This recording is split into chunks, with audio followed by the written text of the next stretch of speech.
Yo, Yes. I don't even have a name for this podcast yet. Okay. Well, you So, name it later. It's all yeah. good. Yep. I am sitting here with let's see, Mr. 215. Mm-hmm. I'm gonna give you a sway in the morning intro. Mr. 215, Mr. Party Time, Okay. They'll get it now. Mr. The last artist to record with the notorious B.I.G. Uh-huh. The man Mm-hmm. who put Philly on his back, That's heavy. who went to Howard University, Yes. Indeed. party with some of the most influential producers and influencers in the world right now. And they don't even know that though. Went to law school, Mm-hmm. got an entertainment degree, Law degree. law degree, Yes. pardon me. Yes. And I'm a lawyer. Past the bar. Ladies and gentlemen, Mm-hmm. Mr. 215, Mm-hmm. Mr. Party Time, Yes. put your hands in the air. Yes. Tracey Lee, Hey man. Tone, what's happening? thank you for the introduction. I really, really, really appreciate it, man. It's No doubt. always good to talk to the people, man, and this is a good thing that you're doing with the podcast, man. I love it. I love it. I love it. Expansion, that's what we do. You That's know what I right. And I must say, this podcast is sponsored by MSX Audio mean? All right. for premier sounds. If you don't want to, don't go to these other drum joints, drums by Louis or whoever. Yo, producers, please, MSX Audio sound design. They got bass, they got drums, they have horns. Soulful Stems is out right now. Get Soulful Stems. Get it. They have it on vinyl. They have it on digital download. All right.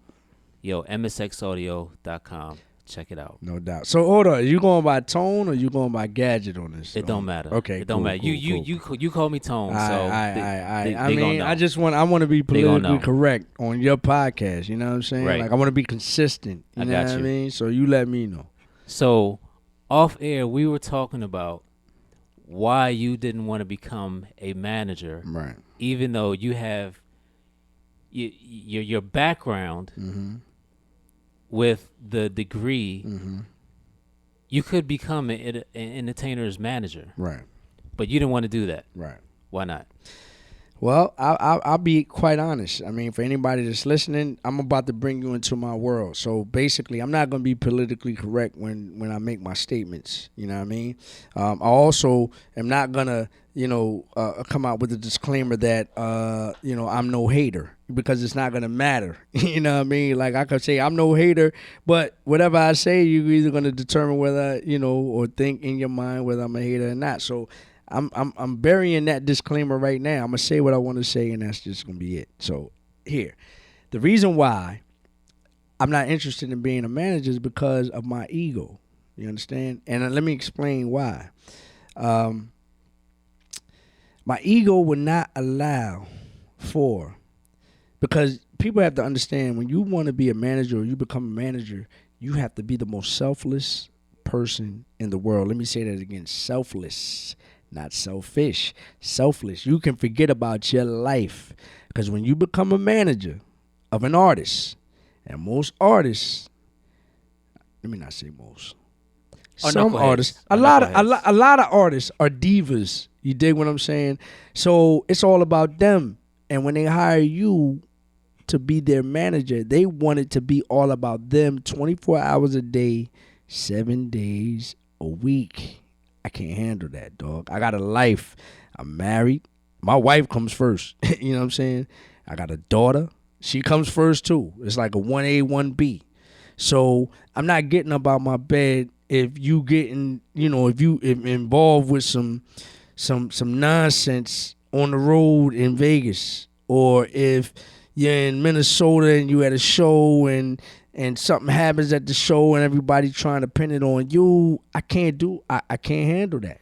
And then it's my life. I got a wife and I got a daughter, and it's my life. So I can't put somebody else's situation, somebody else's life, somebody else's career in the forefront. You know what I mean? Right. Not right now. But if you find an amazing talent that has their head on straight, would you consider it? I would definitely consider it. I would ponder, because at the end of the day, the talent comes first. And if I see a potential in a person that has the talent to take me and my wife and my daughter and put us in another situation financially, then I definitely have to consider it. You know what I mean? Name 3 artists. I can't name 3. Name 2 artists. I can't name 2. I can only name 1. There's only one that, in my mind, talented enough, but he doesn't have his head on straight all the time. And you know what? And I put that on maturity. I put that on maturation. I think, because of his circumstances and because things are changing with regard to his circumstances and with regards to his age, that I think he's going to be better the older he gets. But there's only one cat out there, and cat's going to crucify me, but this is how I feel. There's only one cat out there right now talented enough. You know what I'm saying? And I'm talking about the younger generation. I'm not talking about, well, you know what? It might be 2. It might be 2. Maybe 3. You might have 3. Okay. I'm going to start off with Chris Brown. Chris Brown is the most talented cat out there. Chris Brown is a superstar. You know what I'm saying? Chris Brown has he's like a what did they used to call him? Prodigy. No. A triple threat. He can sing, he can act, he can dance. I've seen him do all 3 effectively. You know what I'm saying? Yeah. And he's at the top of the game with regards to the R&B cats out there. I know people want to say Omarion. I know people want to say what's the cat? August Alsina. I know people want to say the cat in Virginia. What's the other dude from Virginia? Trey Songz. I know people. Nah. They're not touching Chris Brown, dog. Look at the dude's catalog. This dude's a workaholic. He got the dance thing on lock. His videos are bananas, and you've seen him in movies, and he's done an excellent job in movies. So he's probably number 1 on the list. Now, the reason why I had to reconsider is because as we were talking, and it might go to 4 now. As we were talking, I had to think about it. Kendrick Lamar is my type of artist. He may not have the worldwide mass appeal that Chris Brown may have, but he's my type of artist. Like, I've seen him in interviews, heard him in interviews, I heard him on his records. I see the way he talks. That's more like me, level-headed, what he speaks about. You know what I'm saying? His spit game is crazy. You know what I mean? Like, I would definitely, like, that's my type of artist, and that's somebody that I ain't really got to think about, the nonsense he may get into. Chris Brown, he gets into some nonsense time to time, but what I'm saying is I think his maturation process will eventually weed him out of that. At least I'm hoping.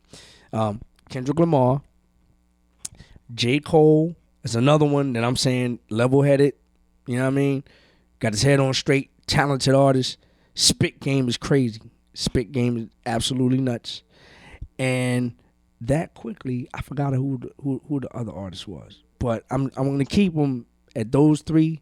And when I can think of the other one, then I'll put that on the table. But yeah, that's the direction that I would head in as a manager if I was looking for somebody that could possibly take the time out from my day-to-day, from the daily basis or from the daily things that I do with my family, in order to put money on the table for my family, and will sacrifice the things that I do on a daily basis to make sure that their career is straight. So, coming from an entertainment lawyer background, what should new artists look out for when they're looking for a manager? You got to look out for a person that's gonna put you first. That's good. No matter what is going down, to make sure that your career expands, to make sure that they can take your career to the next level. If you're gonna get a manager or hire a manager that's going to be halfway with it or is only about themselves and how they can advance, then that's not the direction. Or if you're going to hire a manager because that's your man and you're trying to put him on, but he has no clue as far as how to further your career and has no experience in the management business, then you're wasting your time. You got to look for somebody that has experience, and that's going to be about you first, and it's going to go to the outer limits to make sure that your career is going in the upward direction, not just on a stable direction or the downward spiral.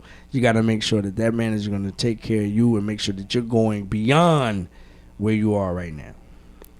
And that goes for managing producers as well. Oh yeah, man. Yeah, absolutely. But it makes no sense to hire someone, to pay someone to do the things that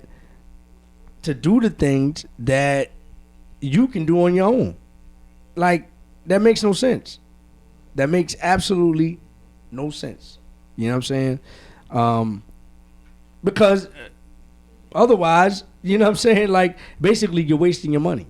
You could keep that money in your pocket. You could pay yourself to do what that manager is supposed to be doing, because you're doing it on the same level that he's doing it. You know what I mean? So why would you waste your money on someone that's not going to further your career? So that goes for management of producers, management of artists, any type of manager that you hire, because basically it's supposed to be a situation of what they kill, they eat. You know what I mean? They can't get paid until you get paid. So there's a lot of management contracts out here, and there's a lot of managers that feel like they have the upper hand on certain things. And they may in the beginning because they can get you inside of the door, but at the end of the day, they can only eat unless you eat. If you can't eat, they can't eat unless they got unless they got a management company with a slew of artists in there. So, you also have to look at that. If you're going with a management company that has 20-something artists, what makes you think that you're going to be the priority when you get in there? They could put you on a back burner, just like with a label. You know what I mean? If a label has 20 artists, what makes you think that they're going to put you in the forefront? You know what I'm saying? So speaking of that, why can't Tracey Lee do what Rock Nation has done as far as artists and sports people? I don't have the capital. let's be 100% funky with that. I don't have the capital. When you talk about Rock Nation, you start with one artist. You can, but again, I haven't found that artist. I had to find that artist first. We're going back to the beginning of this conversation. You got to have that artist that you believe in, that you're willing to invest the money to be able to think and to believe that you can get that money back tenfold. If I'm going to put money up on an artist and the artist is mediocre, I'm not, and then that's already a negative on my side, because I don't believe that I'm going to get that money back. You know what I mean? Because I'm not believing in the artist, because to me the artist is mediocre. So I'm not gonna waste my time with it. You know what I mean? Like, I had to think the artist is just so incredible and so supernova that I'm like, look, I'll invest in this kid. When you were at your height, how many managers did you have? 2. They co-managed me. No, 3. I'm sorry. 3 managers. So that was money cut 4 ways. No. I had 2 managers at one time, which was the pie was cut 2 ways. You know what I'm saying? It was 20% cut in half, so that's 10%. And then I fired them, and I hired another manager for the full 20. But the mistake that it was, they was all my friends. You understand? And they were all in the beginning stages of the management business. You know what I mean? Like, and I love them all. You know what I'm saying? I still love them to this day. We still get on the phone. We still, all that. We chop it up and everything. But they'll tell you, too, I should have went outside and got a more experienced person. But I'm so loyal to my people that I wanted to put everybody on. You know what I mean? So that was a mistake that I made. So to that effect, full disclosure to the listening crowd, we just got finished shooting the video to a song called Visions, where Tracey Lee talks about his pitfalls as far as management and labels and pretty much how you got fucked over by the music industry. Yeah, but I had to. Now I'm gonna put out a disclaimer. The reason why I got fucked over is because I didn't have enough knowledge myself. You know what I mean? And the people that I surrounded myself with didn't have enough knowledge to tell me, nah, you need to go in another direction. Because again, we were all trying to feel our way through it. You know what I mean? So, yeah. I mean, there were some people that had more knowledge than others. But in hindsight looking, I don't think they still had enough knowledge to understand, you know, the full gambit of what it takes to be a manager, to be a label, to be, you know, in the positions that they were in, to be able to guide me in the direction that I think I needed to go in. Hindsight looking, I didn't know it at the time, but I know it now, and that's what the whole Visions record is about. You know what I'm saying?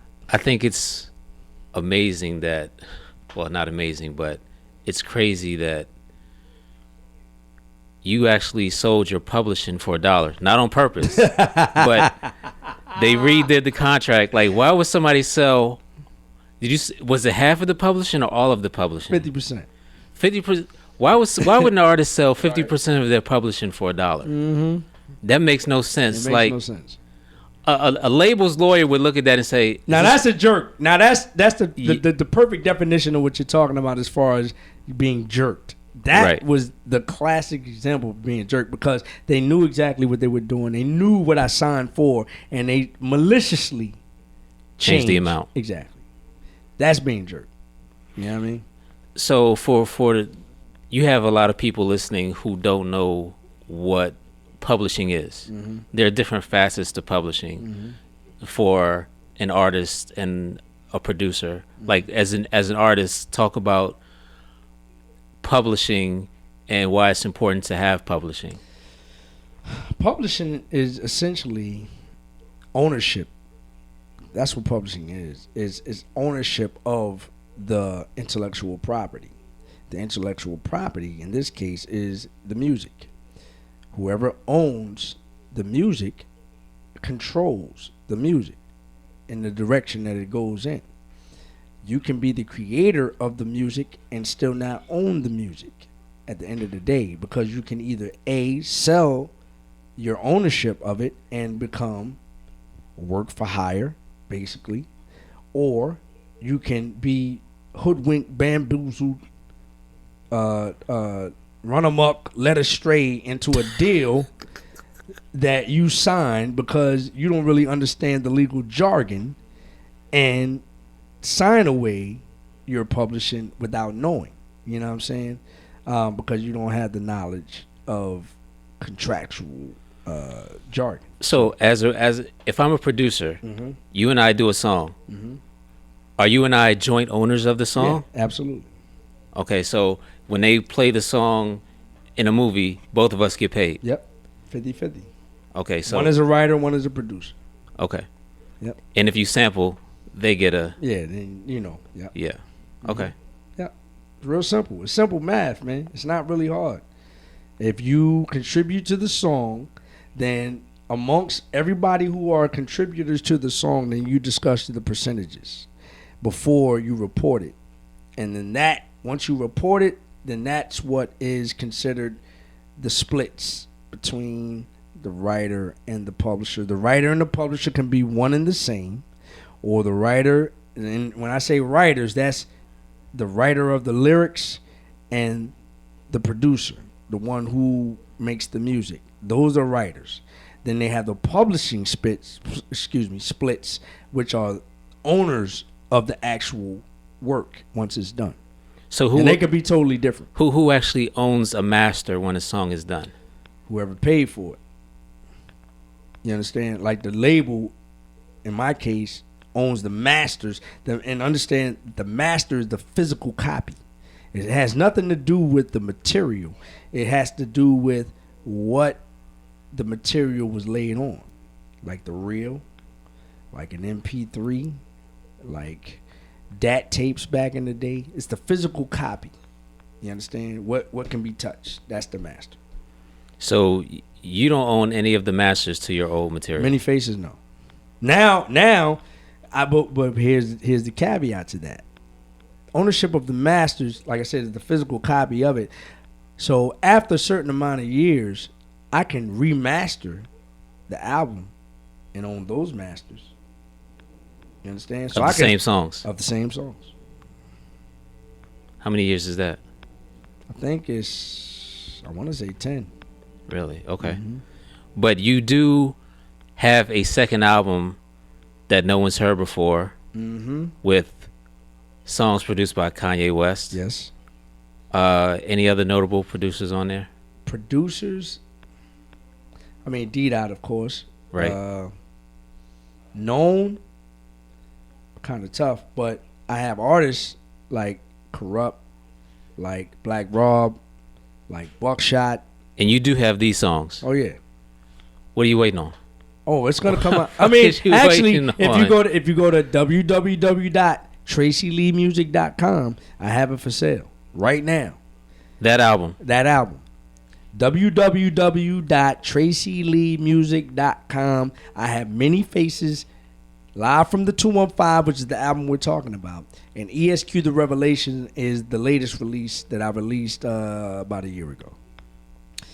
But what I'm gonna do is I'm gonna remaster Many Faces. I'm gonna remaster Live from the 215, so that I am able to own those masters and then ultimately be able to put them on iTunes, Google Play. Because if you go on iTunes and all that, It's Many not on Faces there. not there. Live from the 215 is not there. ESQ is there. You would think Universal would try to make money off of that. I would release. think, but maybe they don't see the earning potential. Maybe they don't. I don't know. But that's not my issue. I'm like, all right, cool. If y'all not gonna put it out there, your masters, that's fine. I'm gonna remaster it and put my masters out there. You can still get paid from it. Whoever has any ownership rights to whatever music is on there, because there are people like Pieces of a Dream. There's people like Michael Henderson that have that I sample that will get paid from it. You know what I'm saying? Right. Yeah. Let's talk about your crew for a minute. Mm-hmm. RNF. Mm-hmm. You guys are pretty heavy. Mm. Like, was that a Howard University? Did that start at Howard? Most definitely. Okay, explain RNF. That's the core. RNF started. It started really. Tell people what the acronym stands for. It stands for real, and I don't really want to use that word anymore. Real N-word flow. You know what I'm saying? Real N-word flow. N-word. You know what the N-word is. So, nigga. Yeah, I'll say it. Real nigga flow. There you go. So we was young kids, man. That's just what it was back then. You know what I mean? But actually, the organization came from an organization called Power Move. We were called Power Move Productions, and we were doing things on campus, and it was strictly a Howard student thing at first. This started early 90s, maybe like 92, 93, but then it expanded when one of my Howard brothers, Michael Jeter, a.k.a. King of Flow, who's from the South Bronx, brought in our family from the South Bronx, the Reaps, which includes Pirate, Right. Born, Fever, God rest his soul, and that's when we expanded to Real and Flow. You know what I'm saying? Hold on for a second. Like, Pie? Mm-hmm. Like, the reason Party Time, the reason why I love that song so Yeah. much. Yeah. He killed that. Like, he really stole the record from me. Like, you know what I mean? Like, I wasn't the star no more. You know what I'm saying? Because everybody knows that. It was the subtlety, like, but you notice it. Yeah. He stole that record. So basically, that's when Power Move changed and expanded to RNF. You know what I mean? When we brought in our South Bronx family, and like you alluded to before, it all started from us being students on campus. With the one desire. You know what I'm saying, to make music, with the one desire of being a part of the culture, being hip hop. Like, that's what we were. In addition to being students at Howard University. You know what I'm saying? So, we did the talent shows.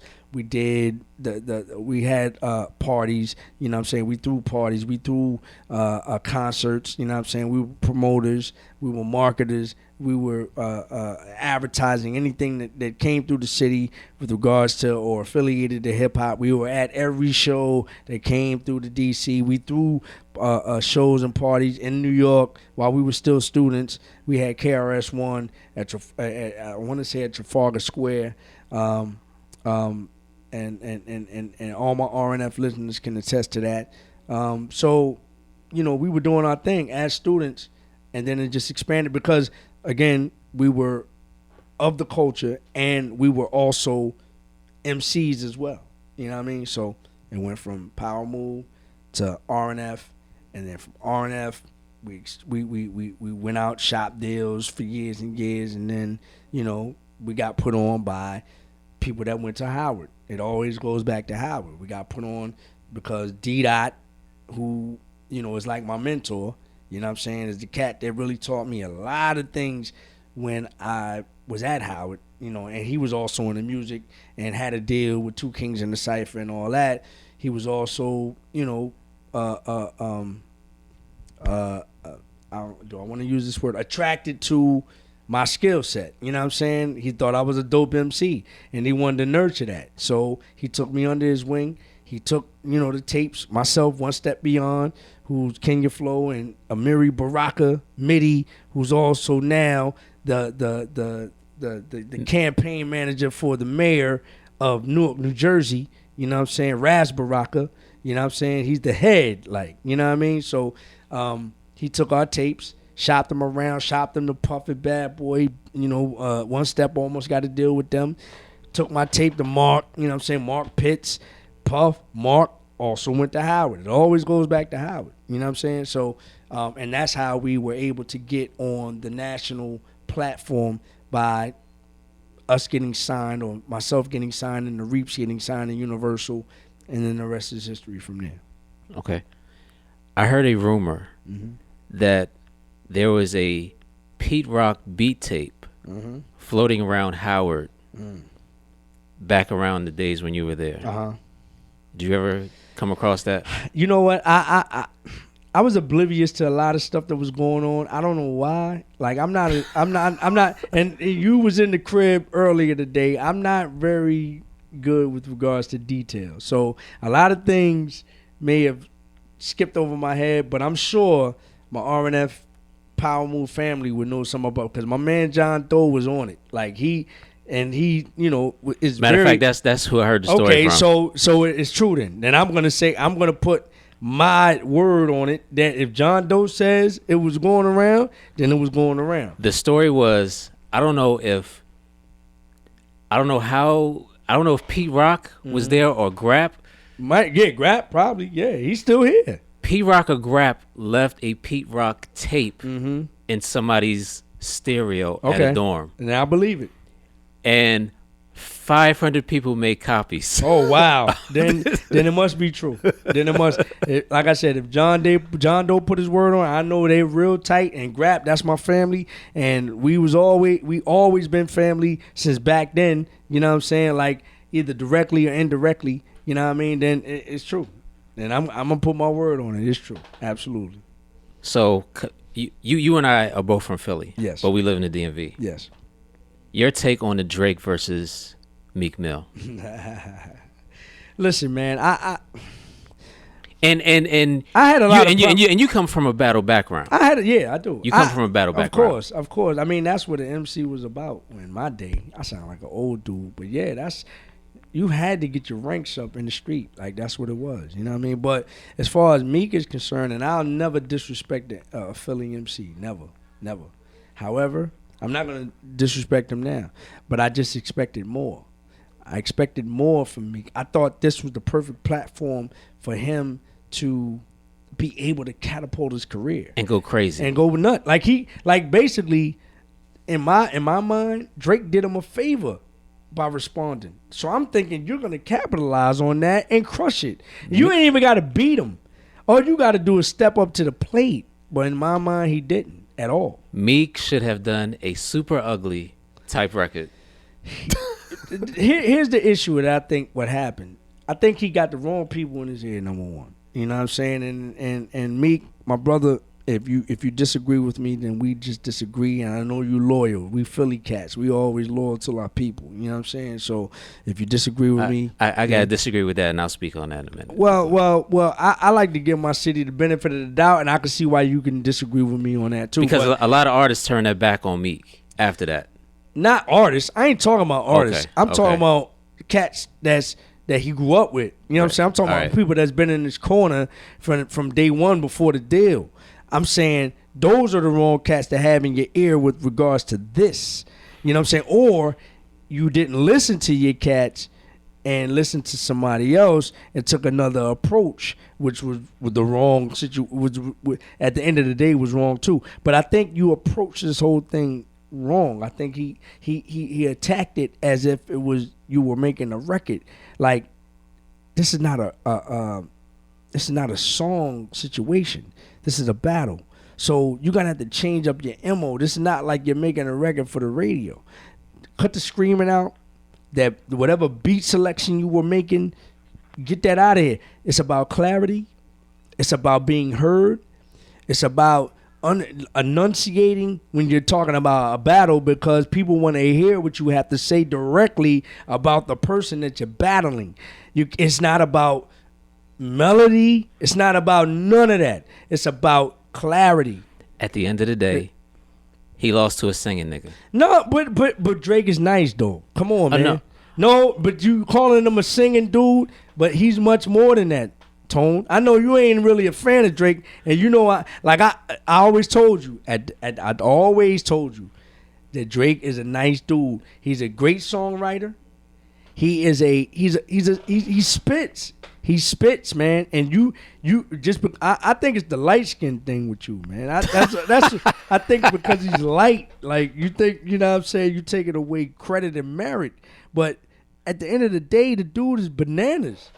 And you can't take him lightly. No, I'm not. You know what? I'm not a Drake fan. I like a couple of Drake songs. I know. That's what I'm saying. I think he's talented. The dude is dope. I think he's talented, but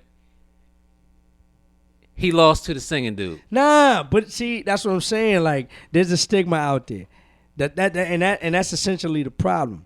And I think that's why a lot of cats are upset with me, because there's a stigma out there that Drake is this quote unquote singing dude, and because he was on Degrassi in the wheelchair and all that, there's a stigma behind. But strip all of that away. This dude is nice. And nobody wants to give him the credit. And so, basically, Meek took the point, and he probably thought like you, this the singing dude. I could just say whatever. Nah, man. You can't just say whatever with Drake. You know what I'm saying? Like, there's only a couple dudes that could really handle Drake like that. You know what I'm saying? In this new school era. And that's Cole, Kendrick. And that's where the buck stops. As far as commercial, do I want to use that word? As far as known rappers, like on a pop level. Because there's some underground cats that could take him out. You know what I'm saying? Right. But I'm talking about known cats on the pop level. And so Meek was on that, and the only reason now that Meek is a pop figure is because you got destroyed by Drake. It was on ESPN. Destroyed. It was on TMZ. Like, it was everywhere. And now he's a pop figure as well. Like, he's in the mouths of people that are into pop culture because you were at the short end of the stick of the battle, which you could have took full advantage of and still been in the same mouths of these pop culture people, but you could have been in a more favorable light. You know what I'm saying? But now you're in the light of I took the L, and you're still running around talking about, well, I'm Nicki's man. Like, nah. That like, this is what it is. Like, again, I will never disrespect anybody from Philly. Good, bad, indifferent, ugly, whatever. I love my Philly cats. But I just thought Drake could have took way more advantage of the position that he was put in with this Drake situation. When you were When you were signed, did anybody come at you sideways? Nah, not that I know of. I think they just thought that I was, you know what I'm saying, because I wasn't a street dude, and I guess I didn't have quote unquote street cred because I was never locked up or none of that. At least not that they know of. I was never presented like that. You know what I'm saying, to the masses. I was just a regular dude. You know what I'm saying. So I was never a threat to anybody. Nobody was ever scared or nobody. I was just a regular dude. So I was neutral. So it was like, oh yeah, Trey is cool. You know what I'm saying? And to this day, Trey is cool. But, nobody ever, wanted to get on a record with me except for Big. You know what I'm saying? And so that's really all I needed. if Right. Big if Big is giving me kudos and Big is considered in most people's mouths as one of the top 5 MCs of all time, especially with the newer generation, then if Big is giving me validation, I don't really need nobody else's validation. You know what I'm saying? But I just think because I wasn't a certain stature, or because I never really I never really played the political, card. Like I like things to be genuine. You know what I'm saying? I like, if you want to do a record, then it's genuinely put together, not some, let me be political about it, hound you just for a record, or somebody come at me just to get on a record. You know what I'm saying? Like I never was like that, and so because I never played that political card, I don't think a lot of people really dealt with me on that level, like as far as the industry is concerned, and I think that's what's hurting me today. Because I see a lot of people, and this is like really true confessions on your podcast. So this is like an exclusive. I think there's a lot of people out there that are getting second chances. There are a lot of people out there that are able to tour. There are a lot of people out there that are aligned with certain people. But because of my neutrality and because of the fact that I never created those alliances, and that could very, very well be my fault. But I like I said again, I like things to be genuine, and if I didn't see the genuineness in the relationship, then why are we even, what I'm saying, in the same room? But I think that hurts me to this day because I'm not out there touring. I'm not on other people's record. I'm not getting a second chance to put myself out there and be on other people's records and things like that. So going back to your question, nobody ever really stepped to me. And I think also because people undercover knew that I was nice too. So,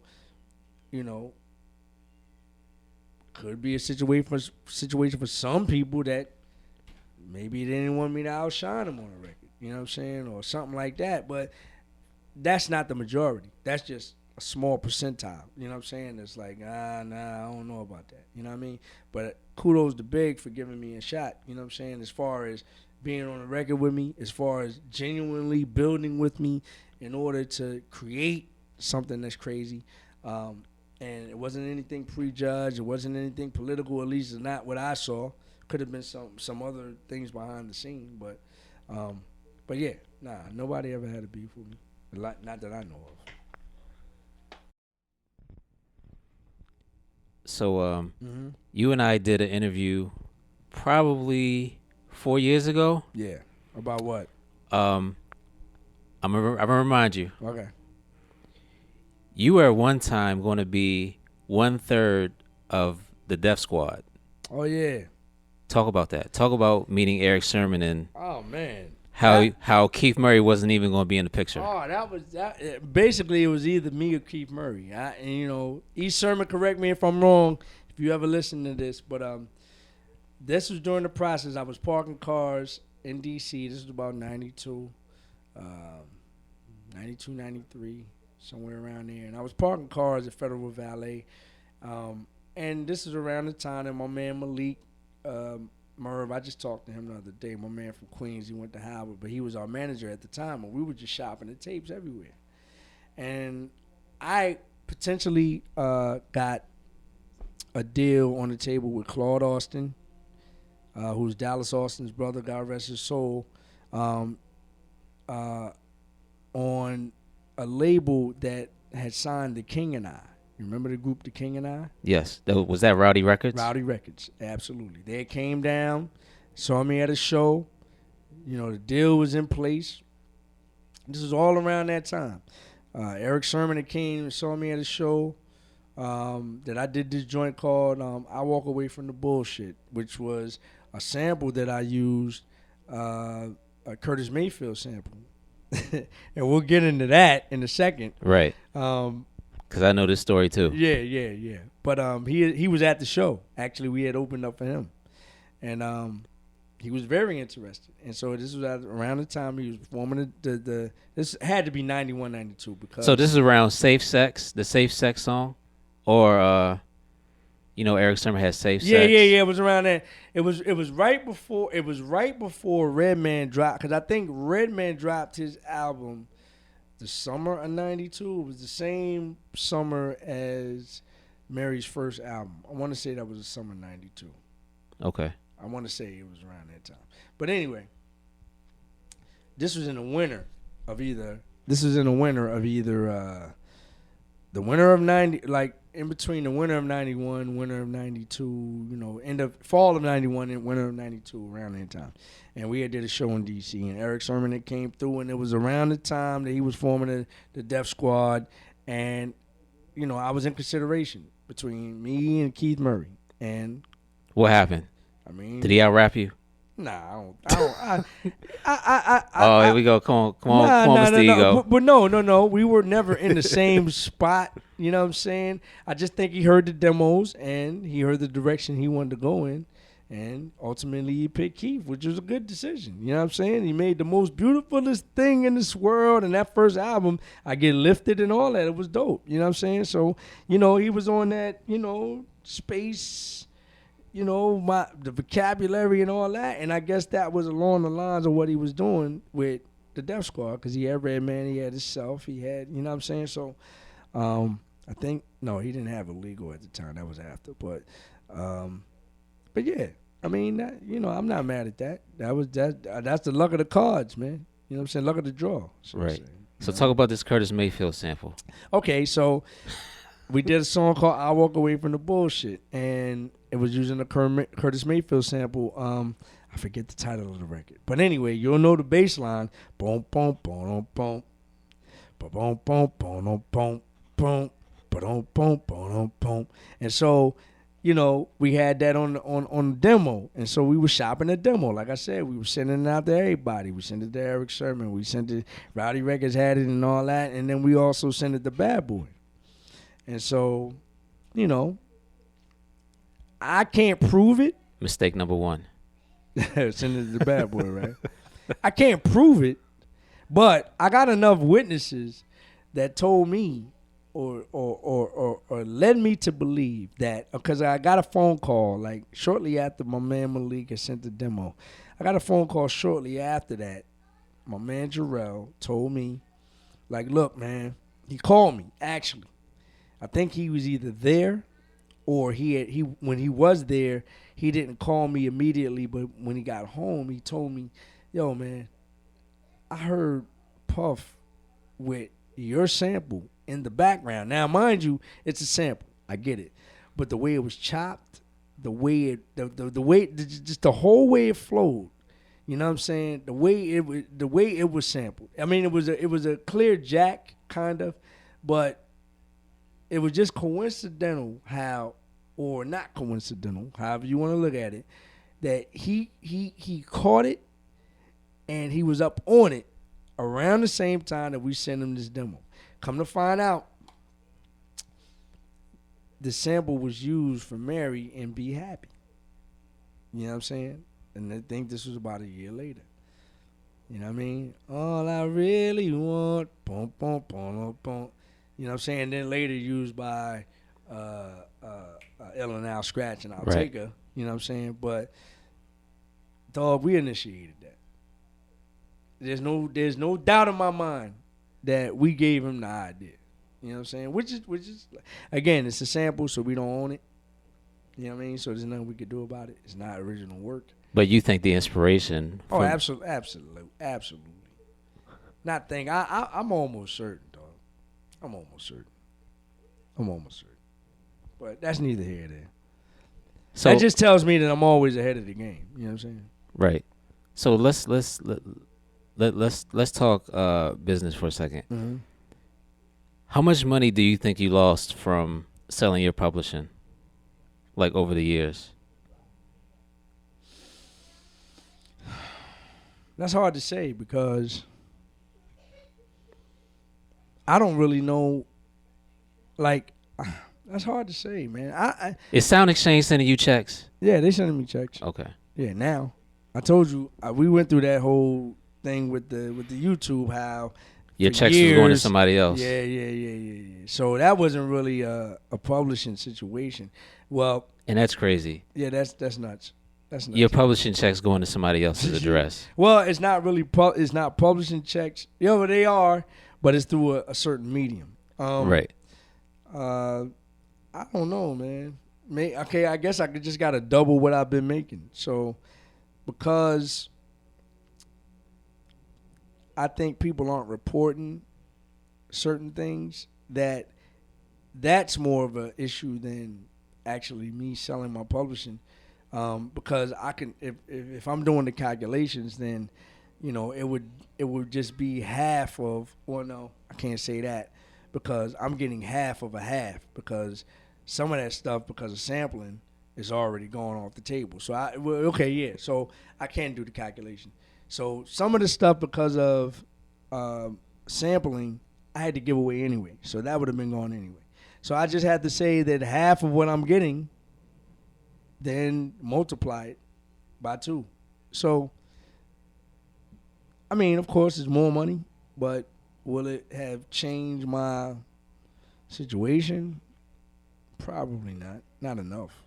You know what I'm saying? To make a significant change in my situation. And I'm doing all right. Don't get it twisted. I'm not flat broke, but I'm not rich. You know what I'm saying? Who hit you in the pockets the hardest? The Jones Girls or the group you sampled for Pieces of a Dream? Pieces of a Dream?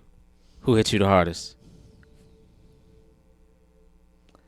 Let's say the same. It was about the same. Really? It was about the same. Can you tell that price? I can't remember that price. Oh.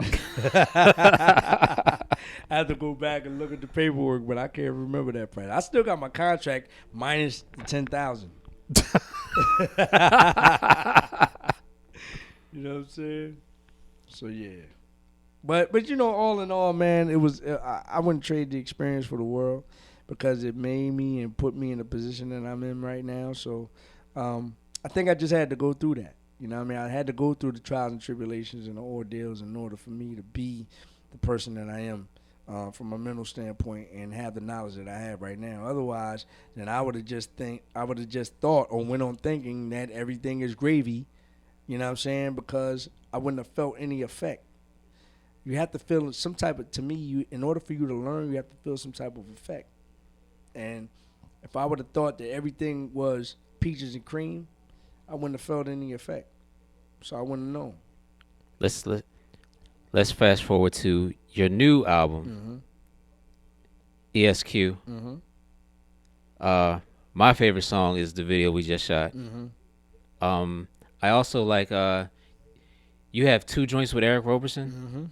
Like the Eric Roberson joints are tight. 'Cause you know I'm an R&B guy. So Our Girls in the Hunger. Yes. Yep. So we're gonna shoot a video for the Hunger. As soon as I can get in touch with Eric, it's gonna take us one day. Another Howard guy. Yeah, no doubt. Yeah. So talk about your new album and the significance and how it's relevant now. Everybody uses this term relevant, but relevant is really a different, to me, a different point of view. Because to me, Camp Lo and AZ are still relevant to me because I'm from that era. Right. Omarion is relevant to me because I DJ and I play parties. So it all depends on where you're at, right? With relevance. Right. So, well, why do you talk about your album and the relevance of today's music? Okay. Well, my album it's called ESQ The Revelation, available on iTunes, Amazon, Google Play, and also on my website, www.traceyleemusic.com. My album is really, it's a revelation. It's called ESQ The Revelation. It's basically me having a revelation as to what where I am presently and what I'm supposed to be doing presently with the music. Um, it's God's way of revealing to me a lot of the things that I went through as an artist, past, and what I can expect in the future as an artist, as a family guy, uh, um, as an entrepreneur, as a God fearing spiritual cat that is here to do God's will with the talent that He gave me. You know what I mean? Um, and it's a confession. That's what ESQ to Revelation is all about. Of course, surrounded by banging production, banging beats, melodic hooks, you know, in and out the album, and of course, you know what I do best from a lyrical standpoint. You know what I'm saying? Just you know what I'm saying, flawless lyrics. That's my forte. Um, as far as relevancy, it's relevant because it's coming from a perspective of now that I'm 45. I made that album probably when I was between the ages of 42 and 43. It's coming from that perspective. It's coming from the college graduate perspective that went to law school perspective, that's now a lawyer perspective, that's now a married man perspective, that now has a child perspective, that has a 9 to 5 perspective, that is going through the trials and tribulations of the everyday black man in America perspective.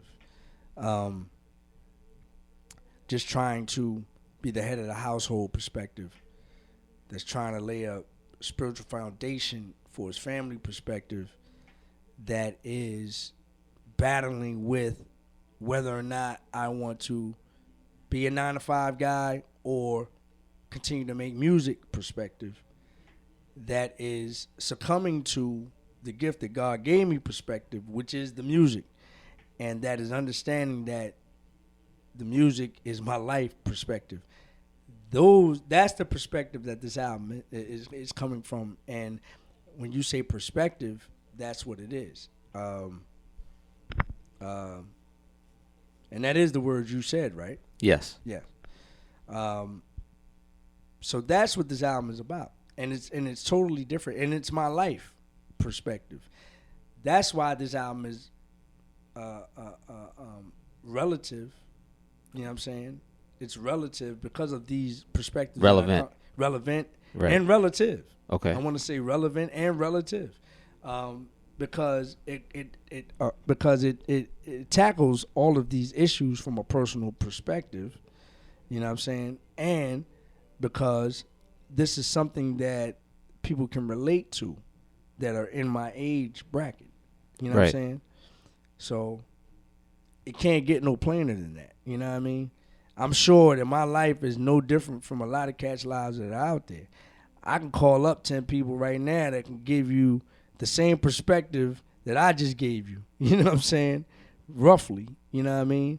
Just with different players in place with regards to their wife, children, da da da. But it's still the same perspective. You know what I'm saying? So that's what makes this album relative and relevant. Let me ask you a question. You are the first MC outside of skills that have ever admitted to having a 9 to 5. Like everybody, everybody else, like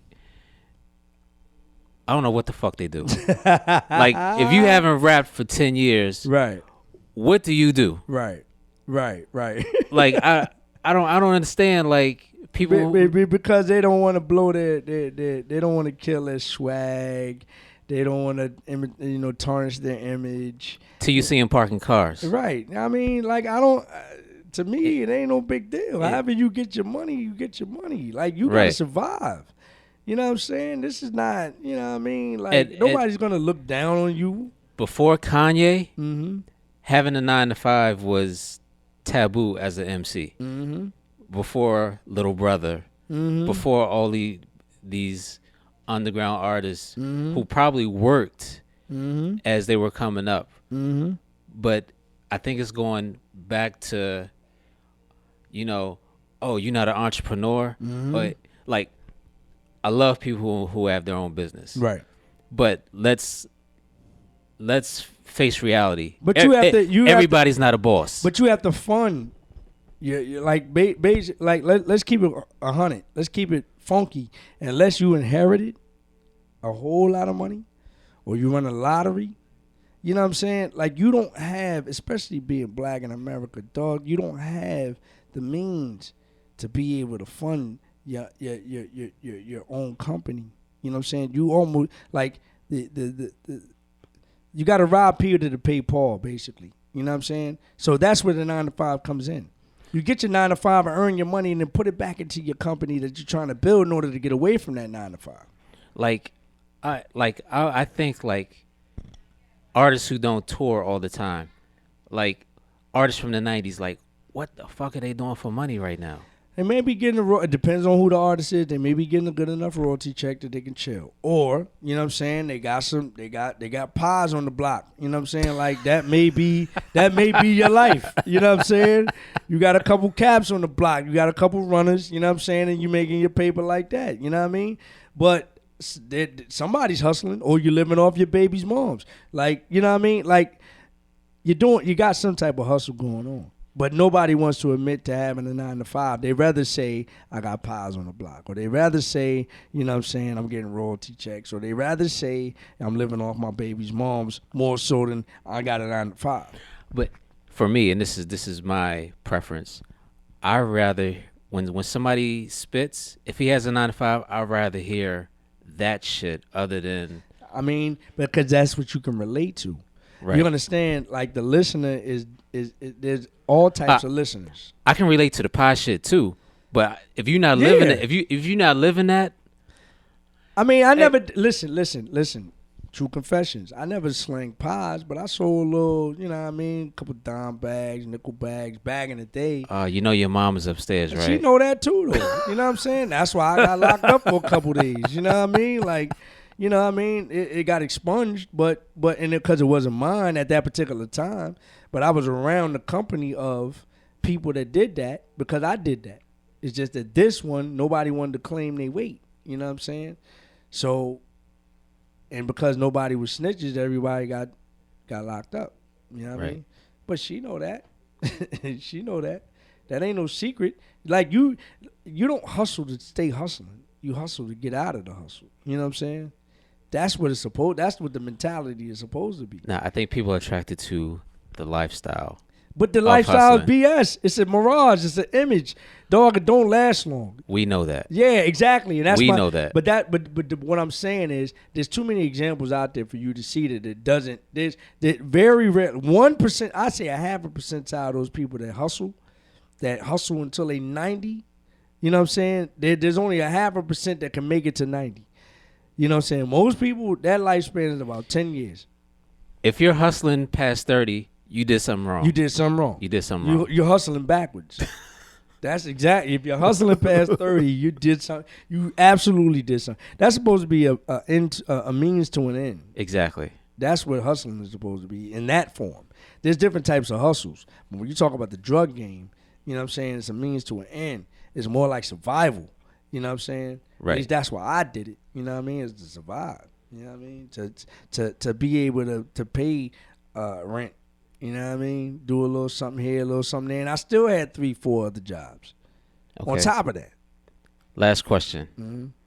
If Eric Sermon said you and Keith Murray had to battle for the last position of Def Squad. Back then? Who wins? Back then? Yes. I'd have ate Keith alive, son.